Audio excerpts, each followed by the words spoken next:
Bueno, continuando, vamos a ver un tema que es bastante singular y bien particular de la materia y tanto para el derecho internacional público. Primeramente tenemos lo que es la Santa Sede. La Santa Sede es como el organismo de la Iglesia Católica y está asentado en la Ciudad del Vaticano. Surgió como un ente de derecho internacional público desde febrero de 1929, a consecuencia de un tratado denominado Tratado de Letrán entre Italia y la Santa Sede.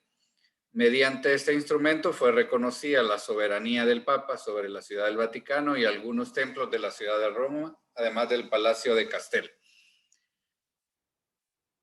Hay que hacer una diferenciación de lo que es la Santa Sede y la Ciudad del Vaticano. La Ciudad del Vaticano es el espacio geográfico donde está sentada la sede de la Iglesia Católica. Por lo tanto, la Ciudad del Vaticano es el espacio que sirve como Estado para que esa figura como ente del derecho internacional, considerado como persona jurídica, que es la Santa Sede, tenga su ubicación y su espacio geográfico determinado. Es el jefe de gobierno de la Iglesia Católica y el Papa es el que ejerce esa jefatura y esa, digamos, representación como persona del derecho internacional. Y además es jefe de la Ciudad del Vaticano, que tiene calidad de Estado independiente. Esta autonomía es reconocida a través de este Tratado de Letrán en 1929. Antes de esta fecha no se había establecido de forma jurídica el reconocimiento tanto de la Santa Sede como de la Ciudad del Vaticano y no se le había conseguido esa autonomía. Y es por medio de este tratado que surge la personería jurídica. Antes de esta fecha, que se estableciera el Tratado de Letrán, la Ciudad del Vaticano, digámosle así, tenía de forma, por medio de la costumbre, sostenía relaciones diplomáticas con otros gobiernos, con otros estados, y había una reciprocidad y, digamos, alguna estabilidad diplomática con relación a la Ciudad del Vaticano y otros estados. Pero es a partir de 1929, por medio de este tratado, que se le reconoce jurídicamente a nivel internacional.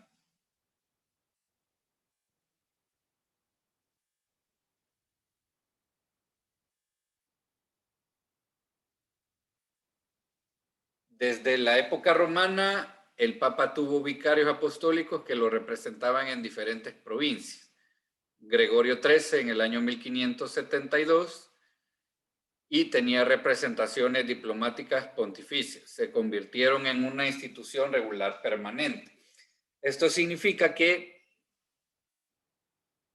desde esta fecha aproximadamente ya había una costumbre histórica de que el Papa tuviese representación diplomática en otros estados, en otros gobiernos. Y esto con el tiempo se fue arraigando y es por medio de la costumbre que se había desarrollado esta diplomacia entre la Iglesia Católica y los demás estados antes de la configuración del instrumento internacional.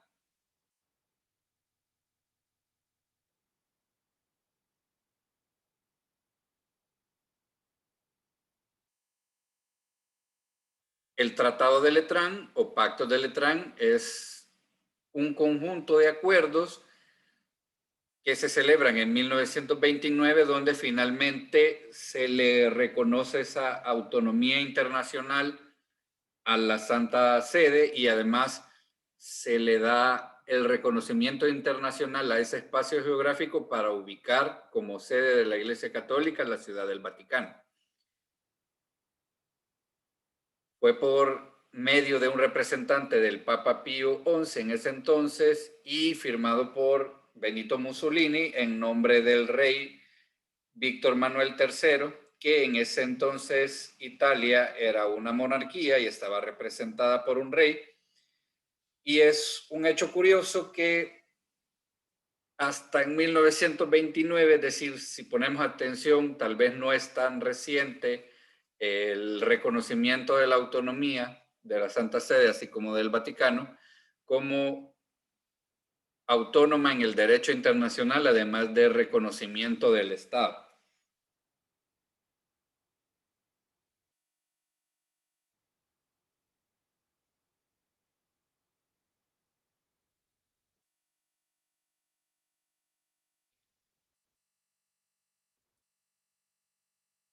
Por medio de este instrumento también se le reconoce la plena propiedad, la autoridad exclusiva y absoluta, la jurisdicción soberana de la Santa Sede sobre el Vaticano y crea el Estado de la Ciudad del Vaticano totalmente sustraído de toda injerencia del gobierno italiano y sometido tan solo a la autoridad de la Santa Sede.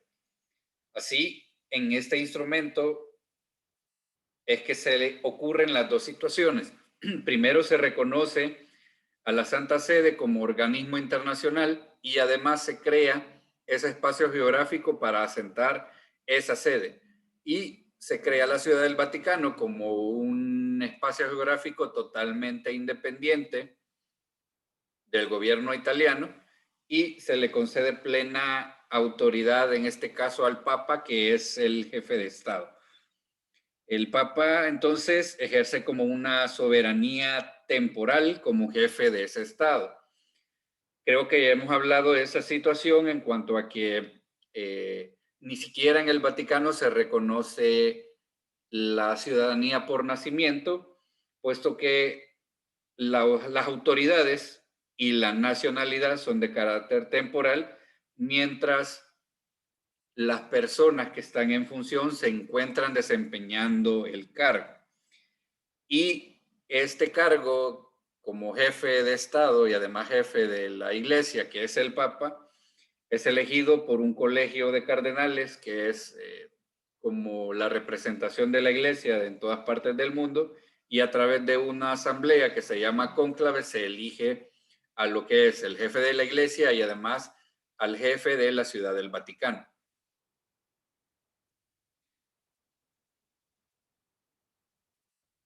La Santa Sede está organizada de conformidad con lo dispuesto con el Código de Derecho Canónico, la Constitución Apostólica Pastor Bonus, que fue dictada por Juan Pablo II en 1988, y la Ley Fundamental del Estado de la Ciudad del Vaticano del año 2001.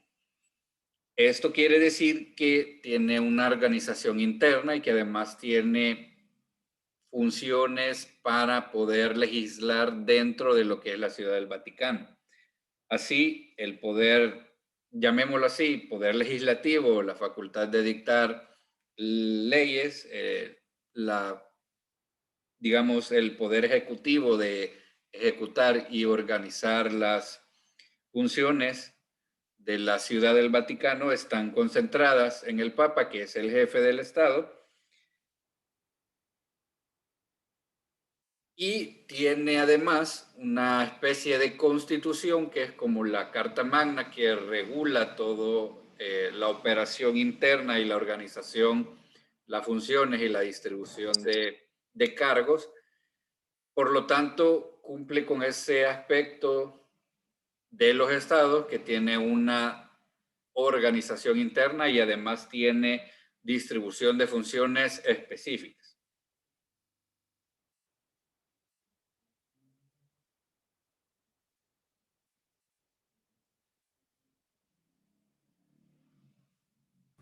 Licenciado, ¿Sí? ¿cuál es la que mencionaba que era, era como la Carta Magna, pero de la Santa Sede? Esta, el Ah, pastor bonus. esa. En español podríamos decirle el pastor bueno. Fue dictado hasta por el 1988 por Juan Pablo II. Es como lo que podría equipararse a la Constitución de la República, que establece toda la composición de los organismos internos, que establece las competencias, incluso las funciones de cada cargo, incluso todo lo que establece la regulación interna de la Ciudad del Vaticano está en esta Constitución.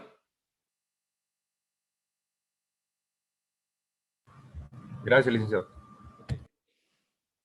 Así vemos que tiene una especie de carta magna que regula todo el aspecto esencial y las funciones que ejerce cada cargo, por decirlo así.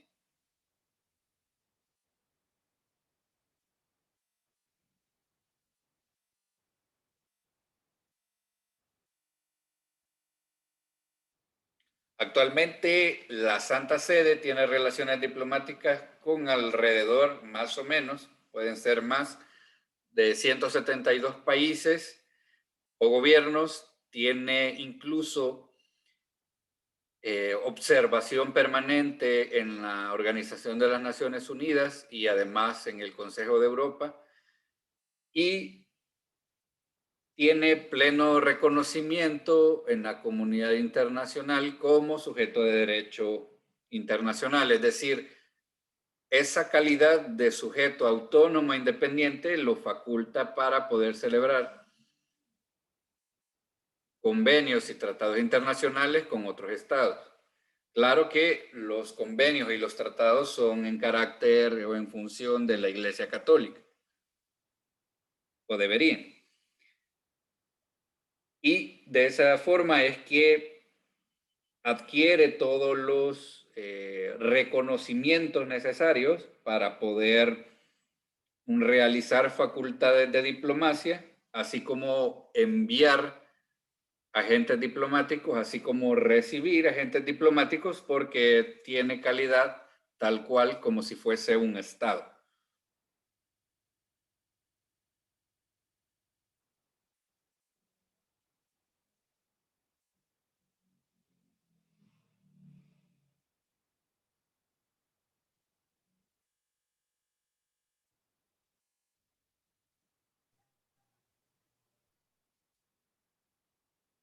El concordato es el acuerdo o tratado internacional celebrado entre la Santa Sede y cualquier Estado para establecer las relaciones diplomáticas.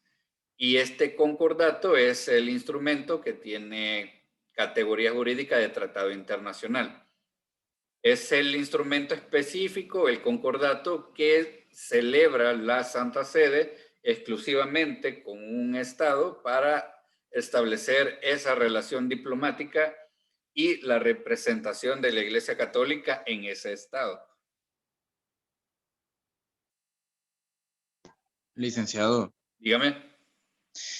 tengo una consulta. ¿Por Pues, qué claro. estamos, digamos, hablando específicamente de la composición territorial y jurídica de la Iglesia Católica en el Vaticano? Ah, interesante pregunta. Estamos justamente en los tópicos o elementos que son los sujetos de relevancia para el derecho internacional. Si nos vamos varias presentaciones atrás,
No se escucha, va.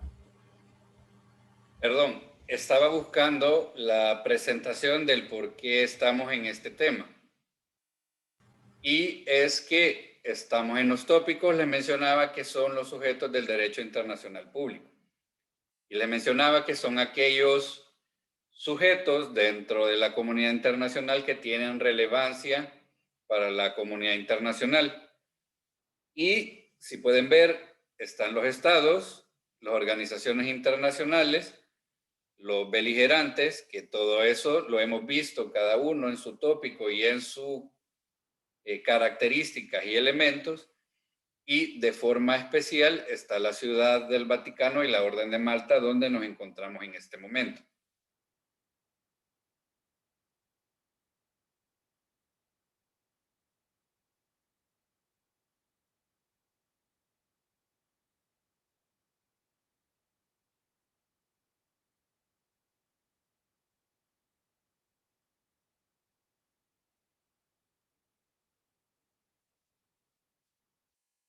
¿Alguna pregunta más?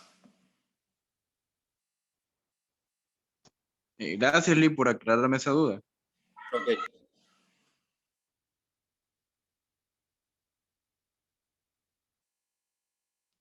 La razón exclusiva para ver la situación de la Santa Sede y la Ciudad del Vaticano es únicamente con la finalidad académica por la situación que es considerado como un sujeto del derecho internacional.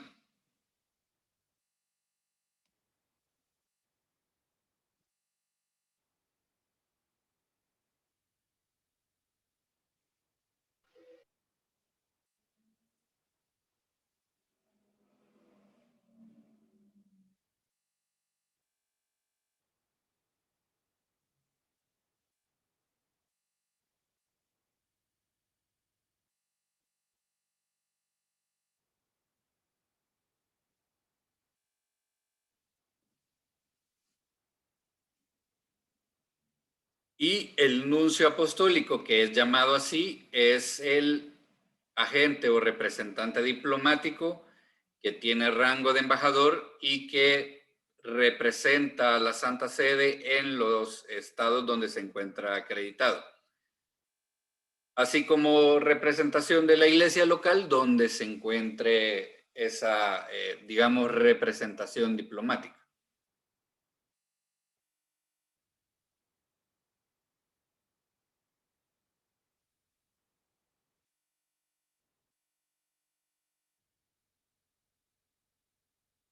Esa manera de ilustración es una, nada más para efecto de ver un poco de cómo está el espacio geográfico de lo que es la Ciudad del Vaticano.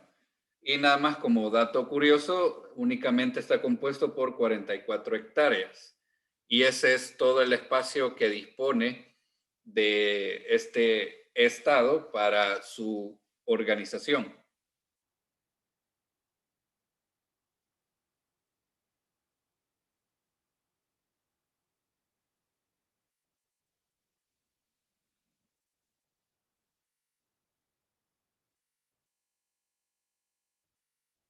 Muy bien, continuando.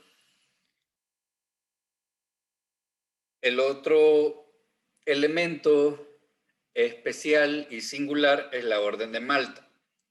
Creo que, si no me equivoco, fue a ustedes que les dije que si podían investigar algo respecto a la Orden de Malta.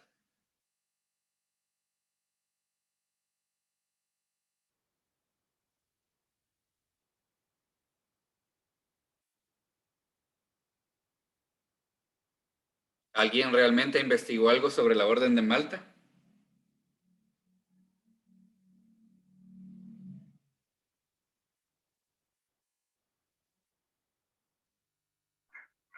Hola, Lick, yo no. Ok. ¿Por qué? Bueno, vamos a ver el contenido y luego vamos a analizar por qué son tanto la Santa Sede como la Orden de Malta situaciones bien singulares del derecho internacional. Primero, el nombre completo se llama la Soberana Orden Militar y Hospitalaria de San Juan de Jerusalén, de Rodas y de Malta. Ese es el nombre completo. Y Orden de Malta es como el nombre común o el nombre que más conocido a nivel popular. Fue fundada en Jerusalén en el siglo XI, estamos hablando del año 1100 aproximadamente, por unos comerciantes amalfitanos. La región o República de Amalfitana era una ciudad-estado que pertenecía al Ducado de Nápoles, que, digamos, para ubicarnos geográficamente, podría ser actualmente lo que es Nápoles, Italia. Y surge como una dependencia de la Iglesia Católica, una orden militar con la finalidad además de hospitalaria, es decir, brindar atención no solo por su nombre de hospitalidad, sino además es apoyo médico. ¿Por qué esa situación? Porque surge de forma paralela a lo que se conocen como las cruzadas.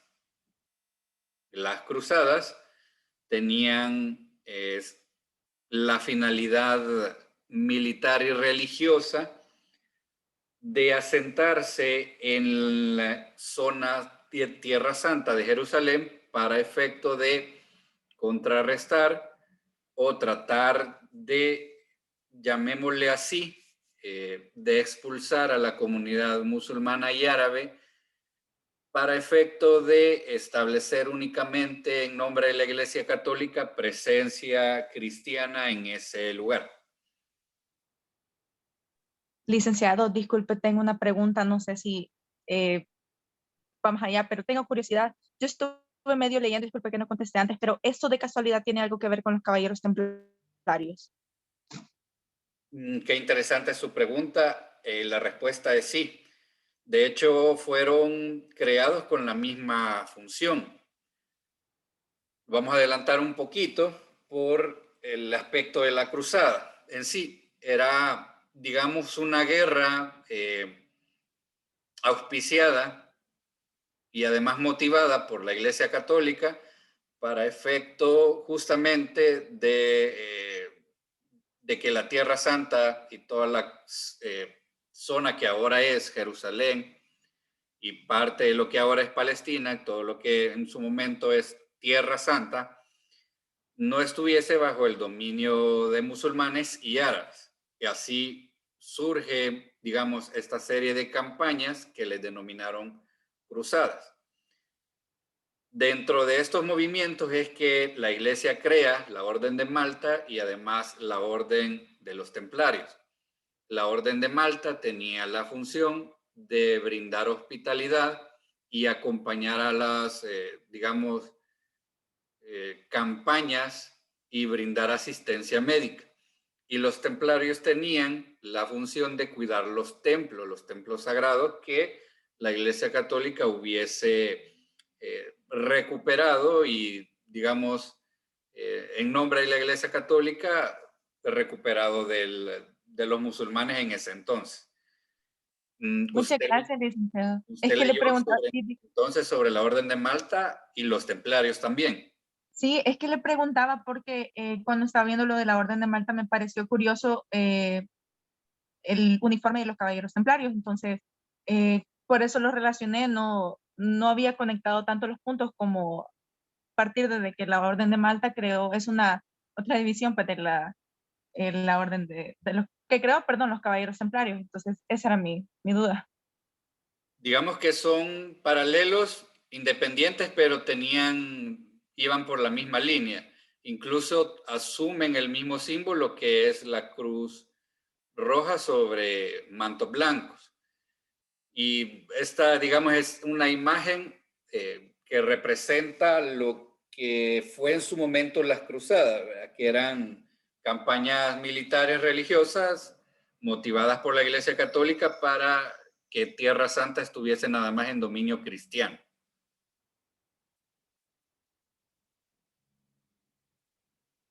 Sí, gracias, licenciada. Ok.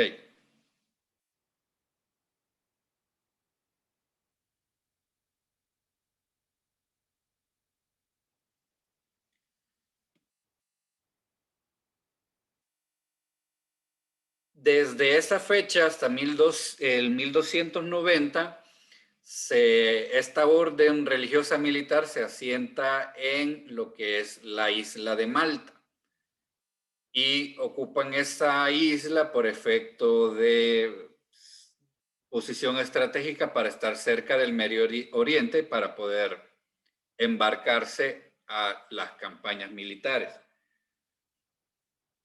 Tenemos que decir que, a diferencia de la Santa Sede y del Vaticano, no es particularmente un Estado, pero sí es una organización internacional.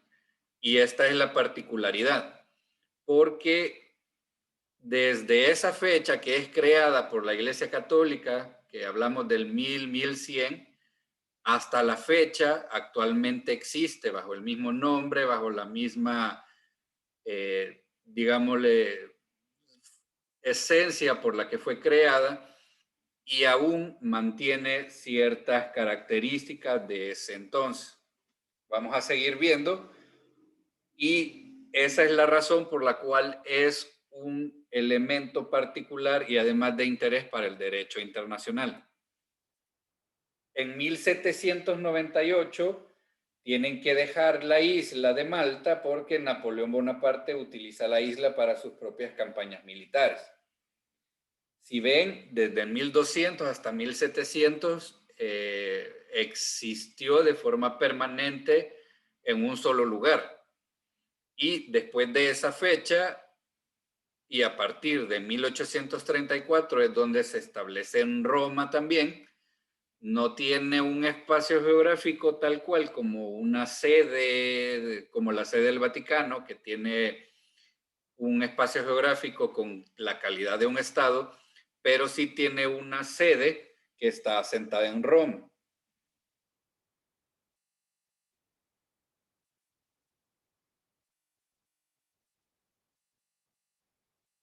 Desde entonces se preguntarán qué es lo que hace si las cruzadas ya no existen.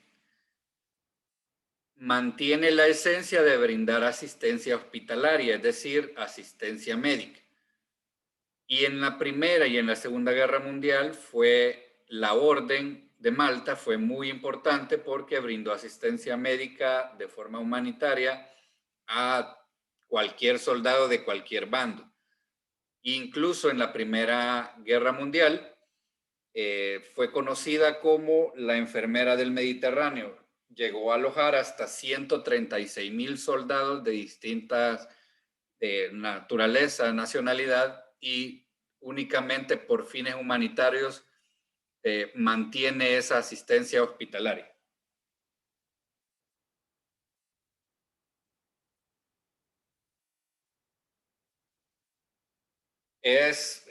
Debemos mencionar que es una orden religiosa que de alguna forma surge de la Iglesia Católica, pero la Santa Sede le confiere una especie de autonomía, es decir, si bien pertenece a la orden religiosa o es parte de la Iglesia Católica, tiene esa plena autonomía, y los estados, y una gran cantidad de estados, es que le confieren esa calidad de sujeto internacional. Y ahí es donde tiene relevancia e interés, tanto para la comunidad internacional como para nuestro estudio, porque le reconocen capacidad jurídica internacional. Tiene su propio sello, tiene su propio pasaporte, hay representación diplomática. Y a partir de ahí es que la comunidad internacional de alguna manera le reconoce cierta subjetividad en el derecho internacional. No tiene una sede específica como un estado, pero sí tiene representación internacional. Incluso si habrán notado, El Salvador es uno de los estados que tiene relación con esta orden, y si habrán notado hay una sede en Santa Elena que se llama Orden de Malta, incluso el redondel tiene su nombre por la ubicación donde se encuentra y además la asistencia humanitaria que brinda. En la actualidad, prácticamente podemos decir que su función es brindar asistencia humanitaria y hospitalaria en situaciones que los estados lo requieran o en situaciones de desastre. Tiene su propia organización interna, tiene sus propios, llamémoslo así, también poderes ejecutivo, legislativo, y el jefe de gobierno o el jefe de esta organización es denominado gran maestre, y él es como la máxima autoridad que además ejerce la representación jurídica de toda la organización, hace los nombramientos, etcétera, y es el que tendría la calidad como jefe de Estado. En la actualidad mantienen esa denominación de que los miembros son llamados caballeros y damas de la Orden de Malta, y hay un dato curioso, un elemento, digamos, de cierta particularidad que yo he tratado de investigar y he tratado de buscar en toda clase de información y libros y todo, y no sé en qué momento la Orden de Malta tiene o empieza a tener esa relevancia internacional para el derecho. No sé en qué momento es que los estados le confieren esa calidad jurídica, porque al final simplemente podríamos decir que es una orden de religiosa que surge de la Iglesia Católica, pero finalmente es parte de, pero realmente tienen una autonomía especial y particular. Incluso la Iglesia Católica reconoce esa autonomía. Entonces, ese es el dato curioso y además un poco misterioso de por qué la Orden de Malta mantiene esa singularidad en el derecho internacional. Si pueden, para los que han investigado, incluso si pueden ver, es de relevancia internacional para la comunidad internacional. Licenciado, Sí, hay cierta semejanza también con el reconocimiento que se le hace a la Cruz Roja, ¿verdad? es Salvo correcto. por la parte religiosa, pienso yo. Exactamente. Como usted lo menciona, justamente la Cruz Roja es algo totalmente diferente en cuanto a que son personas civiles. Incluso es una organización que está en presencia prácticamente de todo el mundo y que su misión es brindar asistencia, salud y médica en situaciones de desastre, y es prácticamente internacional. Pero lo curioso de esta orden es que es de carácter religioso y que surge de la Iglesia Católica, y en su momento era para realizar acciones con relación a las cruzadas. Entonces, de ahí el dato curioso de cómo es que se ha mantenido digamos, en el tiempo, y además cómo es que adquiere esa autonomía, tanto de la Iglesia Católica como el reconocimiento jurídico de los estados. Porque la Cruz Roja es totalmente distinta, no tiene una representación diplomática en los estados.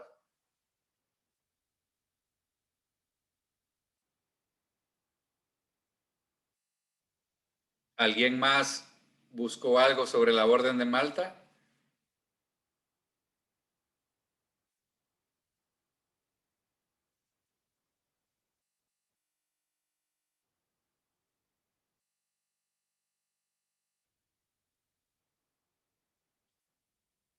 Cuando estaba en pantalla, ¿quién fue la compañera que mencionó que había investigado y que había encontrado similitudes incluso con la Orden de los Templarios?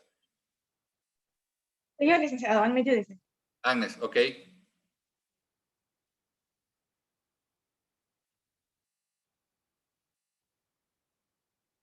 ¿Encontró algo más, Agnes, algo que le llamara la atención con relación a la Orden de Malta?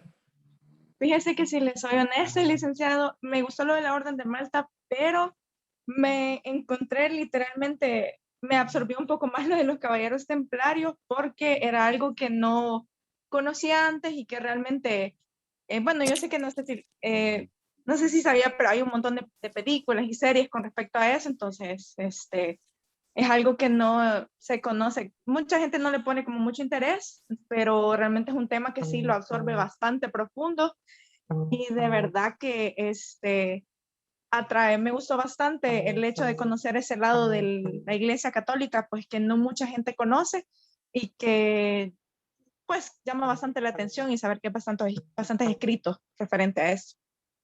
Qué bueno que le llamó la atención. También para dato curioso, la Orden de los Templarios hasta la fecha creo yo que ha sido la única orden que la Iglesia Católica ha ordenado destruir de forma bien singular. Ordenó prácticamente que todos los miembros de la orden fuesen eliminados. El último fue incluso quemado y no se tiene registro de cuál fue la razón. Pero la Iglesia Católica en ese entonces ordenó bajo la sospecha de brujería la destrucción y prácticamente el desarme de lo que en ese momento era la Orden de los Templarios, para que tenga todavía más interés de investigar. Muchas gracias, licenciado. Sí, lo voy a buscar. Gracias.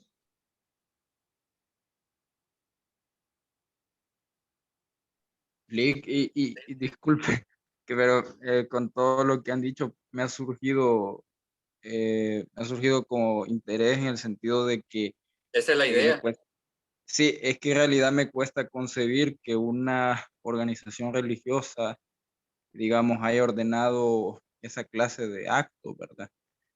No sé si en aquella época existía un, digamos, ordenamiento jurídico para condenar esa clase de, eh, no sé si llamarlo eh, actos de, cuesta darle un nombre realmente.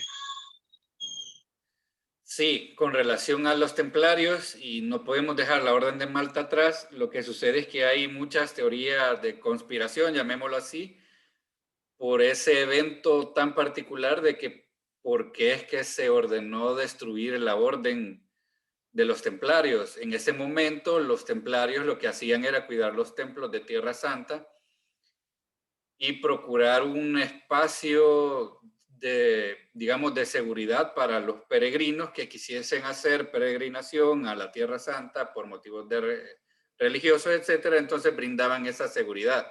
Y la Orden de Malta acompañaba con la hospitalidad, es decir, además del acompañamiento, asistencia médica.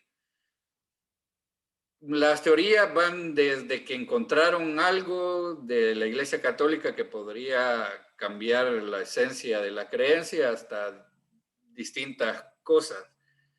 Hay toda clase de teorías. Yo no me voy a enfocar ni le voy a mencionar ninguna en particular, más bien el interés de que ustedes lo constaten porque en realidad es algo que sí sucedió.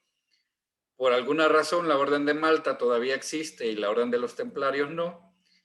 Y la Orden de Malta, como ven, tiene incluso reconocimiento por la comunidad internacional. Entonces, es un aspecto de la historia que todavía es un misterio y realmente llama mucho la atención.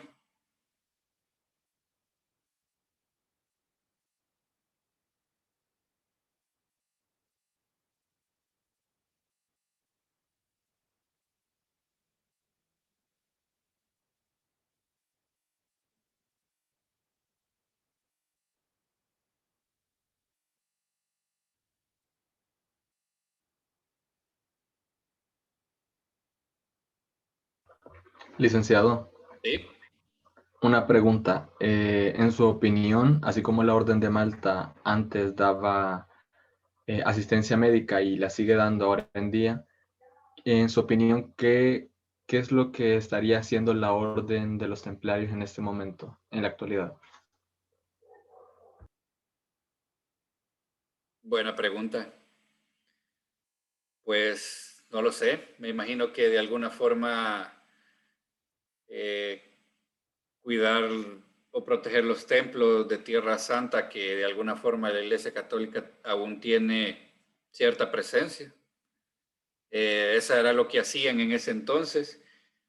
Recordemos que fue totalmente en el periodo de la Inquisición, donde prácticamente la Iglesia Católica tenía el control sobre la fe y podían hacerse incluso juzgamientos de brujería a cualquier hombre o mujer. Sabemos que hombres y mujeres de ciencia fueron quemados y torturados porque la Iglesia Católica, en lugar de defender la ciencia, trataba de superponer la fe sobre la ciencia. Entonces, difícil responder a su pregunta. Entonces, no sé qué harían.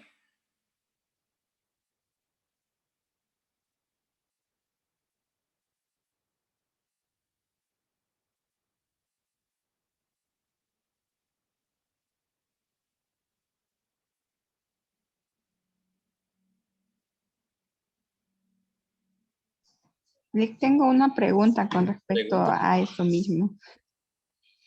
Que si es posible que vuelva a surgir como alguna organización similar a esa.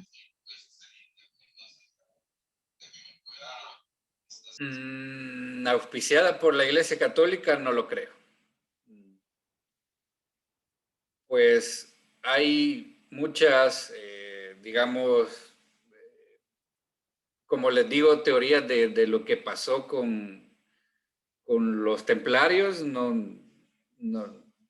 Pues más bien los invito a que puedan investigarlo y verlo, toda clase de películas, escritos, libros y de todo. Y aún sigue siendo un misterio la Orden de Malta. Entonces, no creo que con relación a la Iglesia Católica surja algo parecido. No le veo el contexto, digamos, histórico actual como para que surja algo así.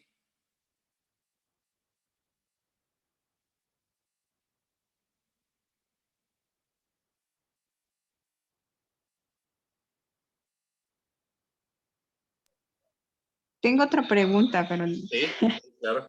si hay alguna otra como, no sé, como, digamos, la organización tan extraña como esas ahora en día. Tal vez no que tengan que ver con la Iglesia Católica o algo así, pero que tengan como un contexto diferente al que se conoce como normal, por decirlo así. Interesante su pregunta y pues dentro de lo normal hay una gran espacio que podríamos llenar que con relación a organizaciones, ONGs y todo, que realmente hay de todo tipo. Entonces, sí podría haber, digamos, organizaciones que tal vez son denominadas como ONGs, que es decir, organización sin fines de lucro, pero que tal vez tengan alguna, digamos, connotación no normal o algo regular que para nosotros pueda ser, digamos, usual. Pero hay, digamos, organizaciones que también son históricas. Por ejemplo, por decirles algo, la organización de los masones incluso es algo también histórico que no les sabría decir en qué momento surgen, pero también me parece que están registrados como ONG, incluso tienen una sede también bastante peculiar acá en San Salvador, si la han visto, sobre la Juan Pablo II. y utilizan un símbolo que es el compás y una escuadra que, según lo que yo sé, lo que podría decirles un poco, digamos, superficial, era una especie de también organización que no tenía nada que ver con ninguna religión, que realizaban aspectos de construcción y de formación especial. Por eso el símbolo del compás y la escuadra de alguna forma tienen presencia también internacional, y hay también un símbolo bien peculiar con relación a ellos que está en Santa Elena, como si el camino como que van a Cancillería. Entonces, ese es, por decirle un ejemplo de una organización, digamos, también antigua, que todavía existe y que realiza, no sé qué realiza, no sé qué acciones hace, pero existe. Y pueden incluso ustedes buscarlo e investigar sobre ellos. Lick, una pregunta. Sí. Y esto de la Orden de Malta, ¿nunca hubo como alguna acción en contra del Ku Klux Klan? Que también, o sea, entiendo que, o sea, es algo como una supremacía, de la supremacía blanca de Estados Unidos, en contra de muchas cosas, en contra del catolicismo, de un montón de cosas, pero no sé si esta Orden de Malta o incluso, la Iglesia Católica, pues, hizo algo. Que yo sepa, no tuvo ninguna relación, ni tampoco injerencia, ni tampoco, digamos, ataque o algo que ver con el Ku Klux Klan. Yo creo que no.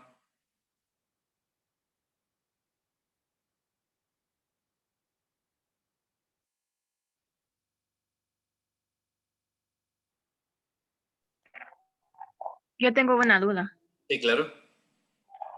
Con respecto a lo que había mencionado anteriormente, de que si la Orden de Malta podría volver a nacer, yo opinaba de que tal vez no, porque esta se creó, por lo que yo entiendo y he estudiado, para defender los lugares santos que estaban siendo destruidos. Correcto. Y supongo que la guerra acabó con que ya no se destruyeron algunas sí se destruyeron, pero otros no. ¿Existe actualmente alguna ley o algo que proteja estos lugares, como para que no se vuelva a dar? No hay ninguna ley. Incluso en la actualidad, lo que podríamos concebir como Tierra Santa, geográficamente está dividido entre Israel y Palestina, y además hay una zona que no tiene reconocimiento. Si pueden verlo ahorita, si gustan buscarlo en una computadora o un dispositivo. Por ejemplo, lo que actualmente es la zona de Belén, que se reconoce históricamente donde nació Jesucristo. Si ven un mapa, Belén no le pertenece a ningún estado. Históricamente podría haber sido de lo que es actualmente Palestina, pero actualmente no le pertenece a ningún estado. Está ubicada en una zona de cierto interés para la comunidad internacional, que es la Franja de Cisjordania. Es un espacio que no le pertenece a ninguno, pero que históricamente podría atribuirse, según los mapas, a lo que ahora es Palestina. Entonces, lo que conocemos como Tierra Santa está totalmente separada por dos estados, que sabemos que hay una eterna pugna entre ellos, y que se deriva también de la intervención de la ONU para restarle espacio geográfico a Palestina y crear el Estado de Israel, porque en ese entonces Israel no tenía espacio geográfico. Entonces, pudieron buscar ahorita la situación actual.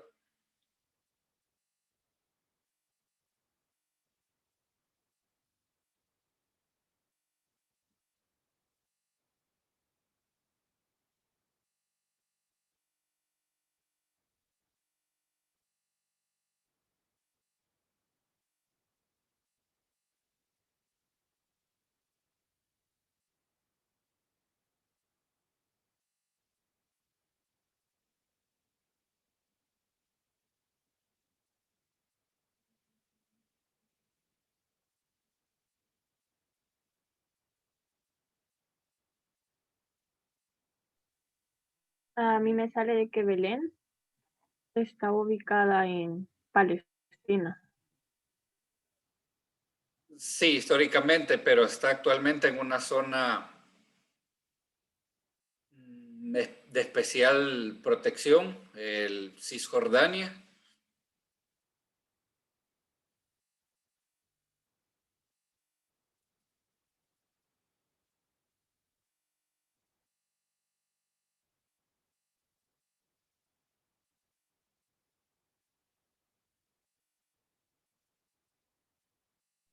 Licenciado, disculpe, la pregunta es la situación actual del conflicto entre Israel y Palestina o la situación actual de la ciudad de Belén. Ambas, todo está relacionado. Ok.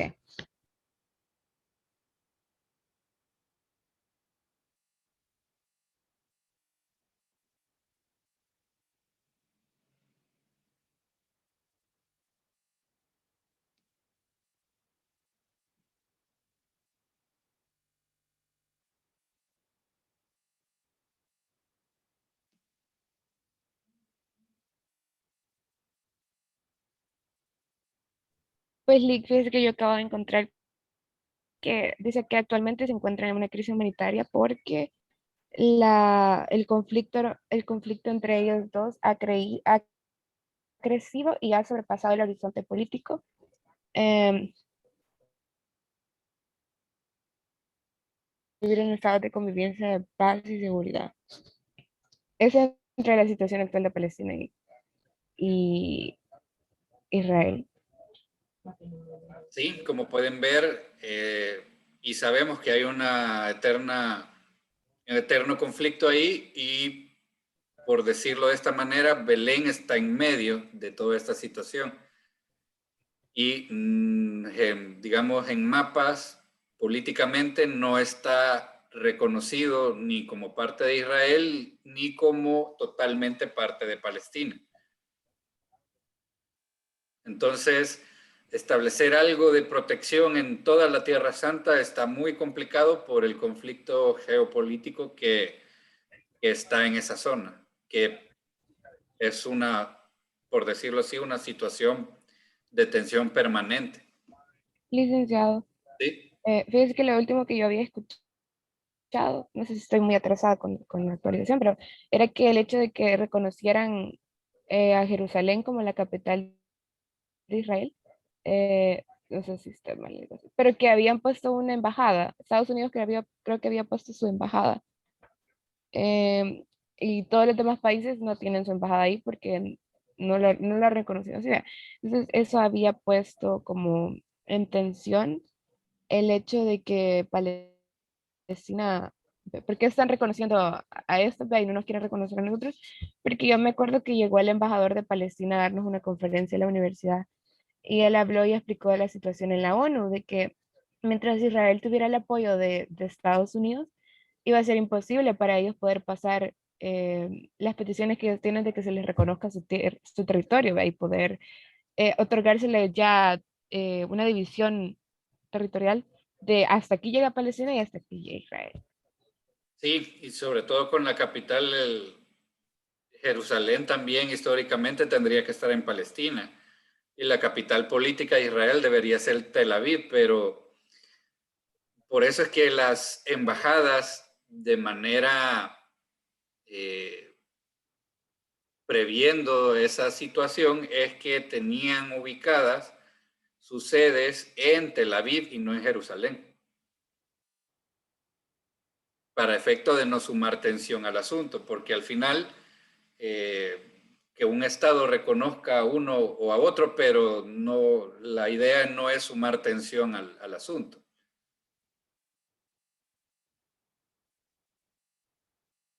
Ok, gracias, Lick. Y mire, y otra pregunta con lo que acabamos de estar hablando de la Orden de Malta.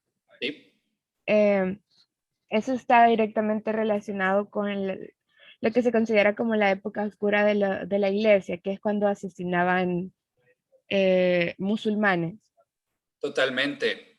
Es parte de la Alta Edad Media, que es denominada la Edad del Oscurantismo, donde comienza a marcarse esa edad oscura desde la caída del Imperio Romano, porque todo el orden jurídico y además la ciencia se va perdiendo.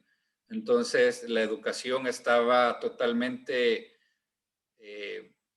excluida a las personas comunes y estaba totalmente destinada únicamente a ciertos nobles o a personas de la alta realeza. Entonces, la ciencia, la cultura y todo estaba totalmente perdido. Entonces, de ahí surge, por ejemplo, de pensadores o científicos que trataban de establecer pensamientos distintos a lo que la Iglesia imponía y recibían lo que se conoce como el juzgamiento inquisitivo o de la Santa Inquisición, que era el proceso o la división de la Iglesia que tenía por finalidad juzgar a personas que realizaban brujería, cuando lo que hacían era fomentar el estudio de las artes y la ciencia. Pueden abonar al asunto, investigar un poco más, por ejemplo, personajes como, se los voy a escribir,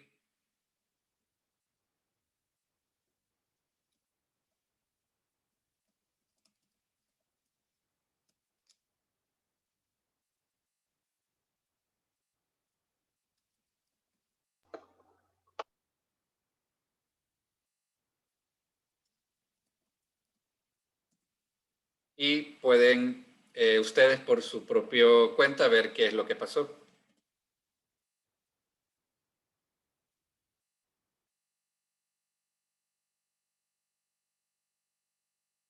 Gracias, Lick.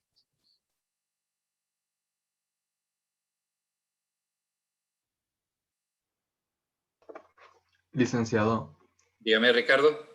una pregunta, con respecto a la decisión de Guatemala en el 2018 de pasar su embajada de Tel Aviv a Jerusalén, ¿usted considera como una decisión atinada o una decisión que El Salvador debería de seguir? Creo que por sobre todo deberíamos de ser autónomos en nuestro pensamiento. Creo que en ese entonces era una motivación incluso por el gobierno de los Estados Unidos, y creo que por sobre todo deberíamos de ser autónomos en cuanto a tomar decisiones por el bien tanto de la República, pero también con un fin de la comunidad internacional, porque al final la diplomacia de eso se trata.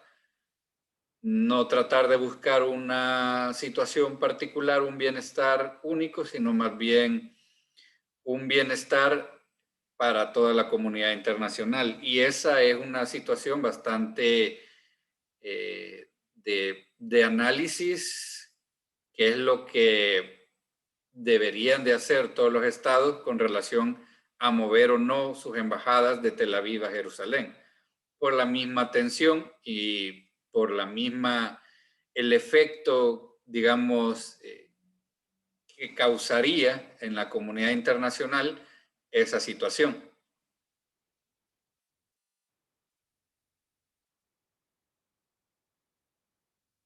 Gracias.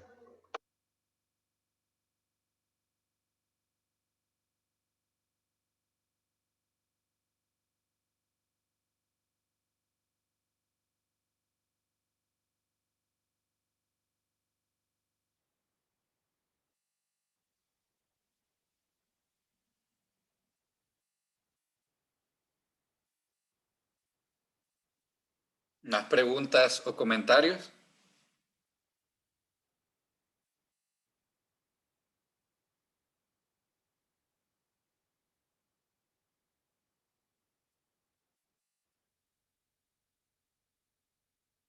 Bueno, si no hay más preguntas o comentarios, nos quedaremos hasta acá.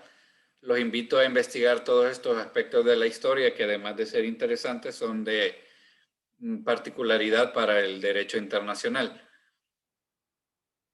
Y les deseo felices vacaciones. Por favor, si van a salir, cuídense y sigan con las medidas de protección. Después de vacaciones, en un día de clase, vamos a disponer de un espacio para asignar los temas para la tercera evaluación. Entonces vayan pensando cómo van a trabajar o con qué grupo lo van a realizar.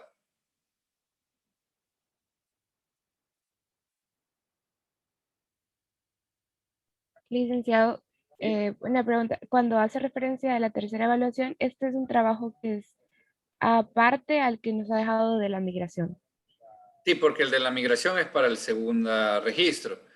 El tema asignado, el tema que se va a designar es para la última unidad, para digamos, el trabajo final, que la fecha igual se la voy a proporcionar más adelante, pero la idea es de que tengan el tema y puedan ir investigando. Ah, ok. Sería la actividad de investigación del tercer registro. Exactamente. Ah, ok. Muchas gracias.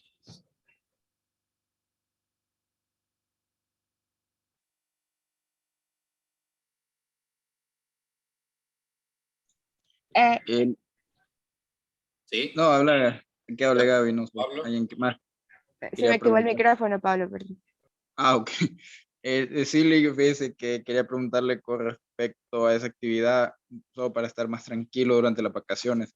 ¿Eso puede hacerse individualmente o digamos, se tiene que uno unir, digamos, a un grupo ya de más personas digo, no sé si ha de ser muy pesada la tarea?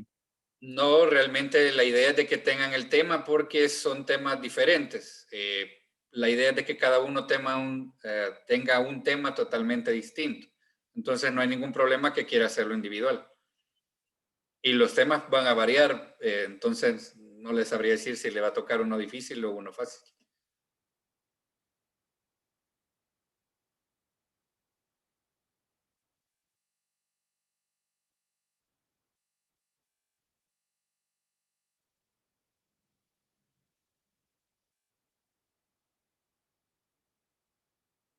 Por mi parte no hay duda, licenciado, todo claro. Perfecto, entonces nos quedaremos hasta acá. Felices vacaciones, descansen y cuídense mucho, por favor, y también a su familia. Igualmente. Muchas gracias, buenas noches. licenciado. Feliz noches. noche, felices Buenas vacaciones. noches, Buenas felices noches, licenciado. Felices vacaciones. vacaciones.